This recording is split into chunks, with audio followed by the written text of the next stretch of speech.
अडानी समूह ने बुधवार शाम को भारतीय बाजार में उतारा अपना एफपीओ वापस ले लिया और कहा कि निवेशकों को इसमें लगाए गए पैसे वापस किए जाएंगे। कंपनी ने एक बयान जारी कर कहा, स्टॉक मार्केट में कंपनी के शेयरों में गिरावट देखी गई। इस तरह की अभूतपूर्व स्थिति को देखते हुए बोर्ड ने यह तय किया है कि इस एफपीओ के साथ आगे बढ़ना नैतिक तौर पर गलत होगा। निवेशकों का हित हमारे लिए सर्वोपरि है, उन्हें हम किसी तरह के संभावित नुकसान से बचाना चाहेंगे। ऐसे में बोर्ड ने इस एफपीओ के साथ आगे न बढ़ने का फैसला किया है। कंपनी ने कहा कि एक बार बाजार में ठहराव आ जाए, उसके बाद कंपनी अपनी कैपिटल मार्केट स्ट्रेटेजी पर फिर से विचार करेगी। बुधवार को देश की संसद में भी बजट सत्र चल रहा था और सवेरे से शेयर बाजार में बड़ी तेजी से देखी जा रही थी, लेकिन रात होते होते अडानी का एफपीओ वापस लेने की खबर जैसे बाजार में आई, तहलका मच गया। गुरुवार को यह खबर अखबारों में छाई रही तो वहीं अंतर्राष्ट्रीय मीडिया में भी अडानी एंटरप्राइजेज में आए भूचाल की खबर को बड़ी प्राथमिकता से छापा। अधिकतर मीडिया रिपोर्ट्स में अडानी एंटरप्राइजेज लिमिटेड के इस फैसले को हैरानी से देखा गया, लेकिन ये भी कहा जा रहा था कि भारत के अरबपति अडानी के समर्थन में आए और अबू धाबी के शाही परिवार से जुड़ी कंपनी ने भी ऐसे वक्त कंपनी में निवेश की घोषणा की। समाचार एजेंसी रॉयटर्स ने इसे अडानी के लिए बड़ा झटका बताया और कहा कि अडानी समूह का ये एफपीओ 2.5 अरब डॉलर मूल्य का यानी कि 20,000 करोड़ रुपए का था। एजेंसी ने न्यूयॉर्क स्थित ONDA ब्रोकरेज कंपनी के एक वरिष्ठ बाजार विश्लेषक के हवाले से कहा, अडानी कंपनी को करारा झटका लगा है। ऐसे में एफपीओ वापस लेना हैरानी वाली बात है। ये एफपीओ ये दिखाने की कोशिश थी कि कंपनी अभी भी भरोसेमंद बनी हुई है और निवेशकों के लिए इसमें निवेश फायदे का सौदा है। शेयर बाजार में एफपीओ उतारने, उसे बेचने के लिए इतनी मुश्किलों से गुजरने और फिर उसे आखिरी घड़ी में रद्द कर देने से कई तरह के और सवाल भी उठते हैं। वहीं न्यूयॉर्क टाइम्स ने लिखा कि बुधवार को एफपीओ की बिक्री बंद होनी थी, लेकिन उसी दिन इसे रद्द किया गया।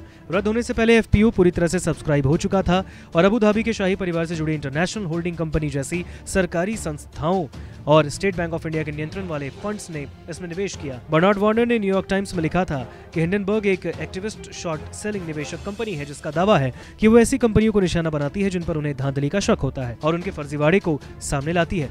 रिपोर्ट के मुताबिक जब शेयर बाजार में कंपनी के शेयरों की कीमत हो जाती है तो शॉर्ट सेलर्स इसका फायदा उठाते हैं। वार्नर लिखते हैं कि हिंडनबर्ग अब तक 30 कंपनियों को अपना निशाना बना चुकी है और इनमें इलेक्ट्रिक कार बनाने वाली कंपनी निकोला भी शामिल है। हिंडनबर्ग ने कंपनी में धांधली से जुड़े सबूत सामने रखे, जिसके बाद ये फर्म चर्चा में आई। रिपोर्ट के सामने आने के बाद निकोला के संस्थापक ट्रेवलर मिल्टन पर मुकदमा चला और उन्हें निवेशकों के साथ धोखा करने का दोषी पाया गया। 2022 के अक्टूबर में उन्हें कार्यकारी चेयरमैन के पद से रिजाइन देना पड़ा। वहीं वॉशिंगटन पोस्ट ने अपनी रिपोर्ट में अडानी के बचाव में सामने आए अरबपतियों की खबर पर लिखा कि दुनिया के सबसे बड़े लोकतंत्र में अब अरबपतियों का भाईचारा दिख रहा है। जब एक मुश्किल में फंसता है तो दूसरे उसे बचाने के लिए हाथ आगे बढ़ा देते हैं। वॉशिंगटन पोस्ट ने अपनी रिपोर्ट में लिखा, अबू धाबी की कंपनी ने अडानी में 40 करोड़ के निवेश का ऐलान किया, लेकिन ये कंपनी पहले भी अडानी में निवेश करती रही, लेकिन इस बार आखिरी घड़ी में भारत के अरबपति भी अडानी की मदद के लिए साथ आए। इनमें स्टील कंपनी JSW के मालिक सज्जन जिंदल, एयरटेल के मालिक सुनील मित्तल जैसे नाम शामिल थे। लेख में कहा गया, असल संदेश आ रहा है अडानी के बचाव में आए अरबपतियों से। इसके पीछे क्या कारण है ये नहीं पता। अडानी कह सकते हैं कि प्रधानमंत्री से उन्होंने कभी भी किसी तरह का फेवर नहीं लिया, लेकिन उनके साथ अडानी की नजदीकी किसी से छिपी नहीं। अमीर लोग सरकार के साथ बेहतर संबंध बनाकर चलना चाहते हैं। वहीं फोर्ब्स की एक रिपोर्ट के मुताबिक अडानी के एफपीओ में लंदन की कंपनी की भारतीय शाखा ALARA capital India private limited और भारत की एक brokerage company monarch network capital के नाम गारंटर के तौर पर दिए गए। इनमें से अलारा कैपिटल के इंडिया अपॉर्चुनिटीज फंड के पास अडानी एंटरप्राइजेज लिमिटेड समेत अडानी की दूसरी कंपनियों के करीब 3 अरब डॉलर के शेयर हैं। दरअसल हिंडनबर्ग ने पिछले हफ्ते एक रिपोर्ट जारी की जिसमें उन्होंने आरोप लगाया था कि भारतीय अरबपति कारोबारी गौतम अडानी ने कॉर्पोरेट इतिहास का सबसे बड़ा घोटाला किया। उसने अडानी ग्रुप पर स्टॉक मैनिपुलेशन, अकाउंटिंग फ्रॉड समेत अन्य चीजों का आरोप लगाया। इस रिपोर्ट की वजह से मार्केट में हाहाकार मच गया।